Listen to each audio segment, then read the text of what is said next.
राधा और कृष्ण ने विवाह क्यों नहीं किया? आज राधा अष्टमी है और इस अवसर पर आज हम लोग बात कर रहे हैं कि राधा और कृष्ण ने विवाह क्यों नहीं किया। और इसके पहले आपको ये समझना होगा कि प्रेम के 4 तल होते हैं।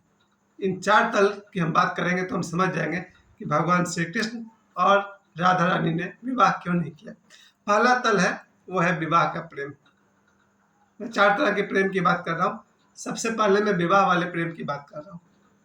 जब भी हमारे यहाँ विवाह होता है, चाहे वो सदियों से होता रहा हो या आज 2025 में हो रहा हो, विवाह कोई पूछे किसी लड़के से कि तुम्हारा विवाह जो हो रहा है, तुम क्यों विवाह कर रहे हो, या किसी लड़की से पूछा जाए कि जो तुम्हारा विवाह तय किया जा रहा है, हो रहा है, तुम क्यों विवाह कर रही हो, सीधा आंसर होगा विवाह से एक दूसरे के शारीरिक निकटता मिलेगी, इनके बाल बच्चे होंगे, खानदान कुल आगे बढ़ेगा।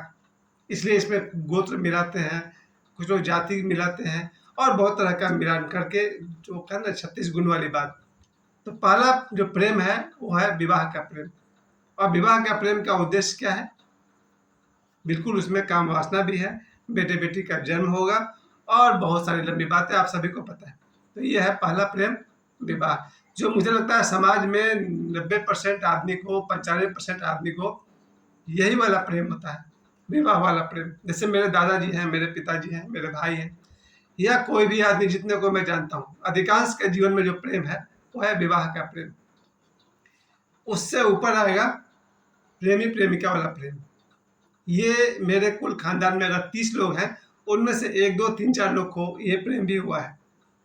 विवाह वाला प्रेम तो अधिकतर लोग को होता है, 100 में 90 लोग को होता है कि विवाह हो गई तो पत्नी से प्रेम हो गया, या विवाह हो गई तो पत्नी को पति से प्रेम हो गया।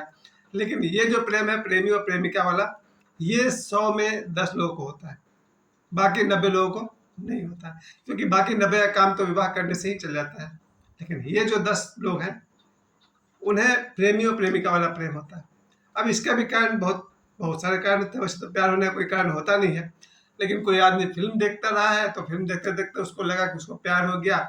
और प्यार भी मैंने अपने जीवन में खुद, मैं अपनी बात कर रहा हूँ, मुझे इन चारों लेवल का प्यार हुआ है। इसलिए मुझे पता है कि जहाँ तक मुझे याद है कि बचपन से मैंने देखा है प्रेमी प्रेमिकाओं का। हम लोग 90s के बाद में इस बात को महसूस किए कि मेरे अधिकांश दोस्तों को जब प्यार हुआ, उस दौरान मुझे भी हुआ।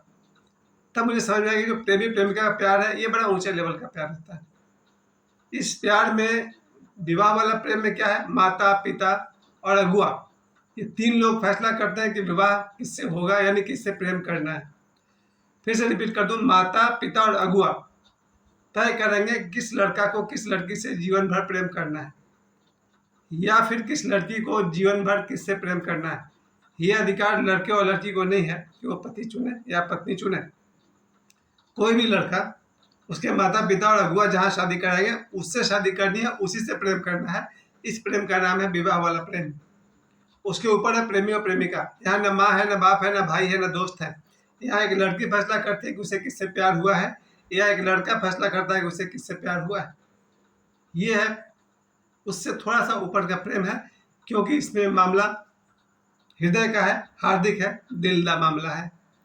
तो ये प्रेम मेरी दृष्टि में विवाह वाला प्रेम से थोड़ा ऊपर है।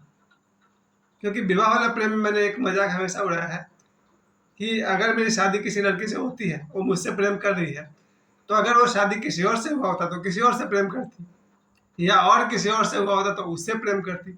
लेकिन ये जो लड़के लड़की का प्रेम है, इसमें एक लड़की एक लड़का से प्यार तो करती है, फिर वो रहे या नहीं रहे, जीवन भर उसी से प्यार करती है और फिर उसका प्यार बदलता नहीं। ये थोड़ा सा बहुत हाई वोल्टेज का प्रेम है, क्योंकि कोई भी लड़का आए और जाए, उसका प्रेम अटल होता है। तो पहला प्रेम मैंने कहा आपसे, विवाह का प्रेम। उससे ऊपर ये प्रेमी प्रेमिका का प्रेम। पर इसमें एक प्रॉब्लम आता है, अगर प्रेमिका ने किसी और लड़के से बात कर लिया तो प्रेमी को जलन होती है कि उससे क्यों बात कर रही है। या फिर अगर प्रेमिका ने देख लिया अपने प्रेमी को किसी और लड़की से बात करते हुए, तो इसको प्रॉब्लम है, तुम मुझसे क्यों बात कर रहे हो। आजकल तो सेल्फी का ज़माना है, फोटो खिंचाने का ज़माना है। तो प्रेमी और प्रेमिका वाले प्रॉब्लम में एक समस्या है कि उन लोगों में जलन बहुत होता है। अगर लड़की ने किसी और से बात कर लिया, लड़का के सीने पर सांप लौटना शुरू हो जाएगा। यानी इन लोगों में ईर्ष्या बहुत होता है। प्रेमी और प्रेमिका, कोई प्रेमी नहीं चाहता कि उसकी प्रेमिका किसी और से प्यार करे। क्यों भैया, तुम क्या हीरे की खदान हो कि वो सिर्फ तुम्ही से प्यार करेगी? खैर, हर प्रेमी की एक ही जिद होती है कि मेरी प्रेमिका सिर्फ मुझे प्यार करे और बाकी दुनिया में 400 करोड़ लोग हैं उनसे प्यार नहीं करे। और यही जिद लड़की की भी होती है कि मेरा प्रेमी सिर्फ मेरा है, वो मुझसे प्रेम करे, मुझे देखे, मेरे से फोटो खिंचाए, मेरे से चैटिंग करे, मेरे को कॉल करे, किसी और से नहीं करे। और अगर ऐसा हुआ तो इनका प्यार कब दुश्मनी बन जाता है कहना मुश्किल है। बहुत सारे लड़के हैं जो प्रेमी थे, प्रेमिका ने किसी और से बात कर लिया तो बस झगड़ा शुरू। तो ये जो मैंने कहा पहला विवाह का प्रेम, उससे ऊपर मैंने कहा प्रेमी प्रेमिका का प्रेम, पर इसकी बुराई यही है इन दो में ईर्ष्या बहुत होती है, और जहाँ ईर्ष्या है वहाँ प्रेम है ही नहीं। इससे ऊपर आता है फ्रेंडशिप, दोस्ती। ये जो दोस्ती है इसमें कोई ईर्ष्या नहीं कि जो मेरी दोस्त है किससे बात करती है, किसके घर जाती है, किससे फोटो खिंचाती है, किसके किसके बर्थडे पार्टी में जाती है, किसके साथ कोचिंग में पढ़ती है, किसके साथ स्कूल में पढ़ती है।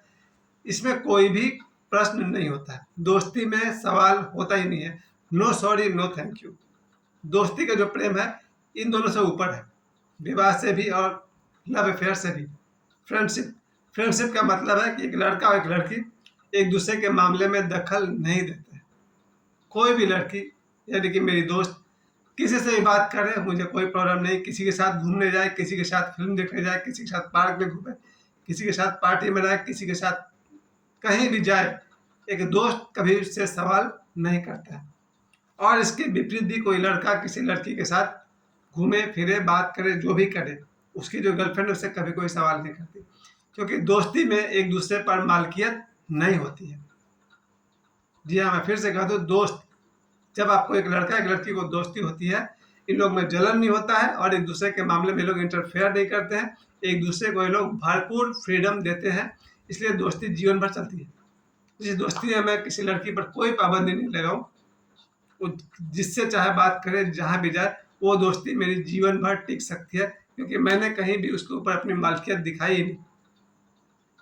तो जैसा मैंने कहा पहला विवाह का प्रेम, उसके ऊपर मैंने कहा लव अफेयर वाला प्रेम, उसके ऊपर है दोस्ती, फ्रेंडशिप। ये 100 में एक नहीं, 1000 में एक होता है, जहाँ एक लड़का एक लड़की दोस्त होते हैं और ये एक दूसरे के मामले में दखल नहीं देते हैं। अब इन तीनों से ऊपर आता है, उसको कहते हैं स्पिरिचुअल लव, आध्यात्मिक प्रेम। आध्यात्मिक प्रेम मतलब प्लेटोनिक लव, इसको प्लेटोनिक लव भी कहा गया है।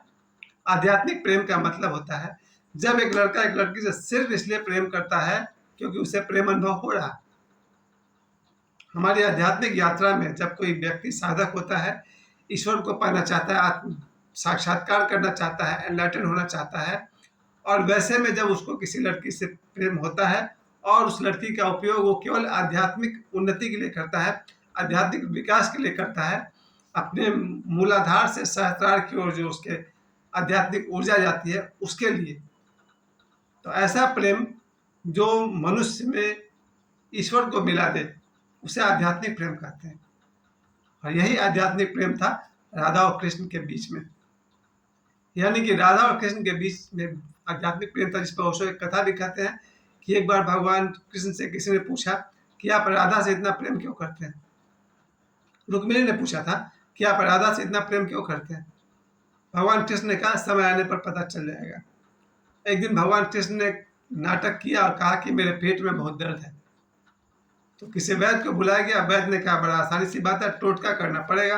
और टोटका यह है कि कोई भी औरत अगर अपना पैर धोकर कृष्ण को पिला दे तो इसका पेट दर्द ठीक हो जाएगा। तो वैद्य जी ने कहा कृष्ण भगवान की पत्नियों से, रुक्मिणी जी को, कि आप अपना पैर धो के पिला दीजिए इसको, अभी ठीक हो जाएगा। रुक्मिणी बोली नहीं नहीं, ये तो मेरा पति है, इसको पैर धो कैसे पिलाएंगे।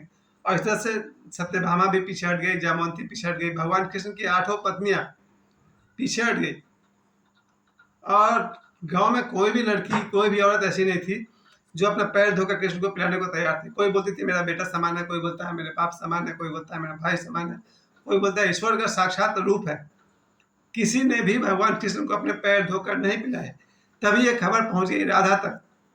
किसी ने राधा को बताया कि कान्हा के पेट में दर्द है, अगर कोई पैर धोकर पिला दे तो उसका पेट दर्द ठीक हो जाएगा।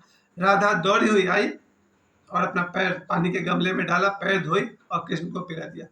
कृष्ण ने कहा हाँ मेरा पेट ठीक हो गया। तब भगवान कृष्ण ने कहा इसीलिए मैं इसको इतना प्रेम करता हूँ। क्योंकि राधा ने न कोई नियम देखा, न कोई कानून देखा, न रीति रिवाज देखा, सिर्फ ये देखा कि कृष्ण का दर्द कैसे दूर होगा। यही कारण है कि राधा और कृष्ण का प्रेम सबसे ऊपर है। राधा और कृष्ण का प्रेम आध्यात्मिक प्रेम है, इसलिए आध्यात्मिक प्रेम में विवाह की कोई जरूरत नहीं है। राधे राधे।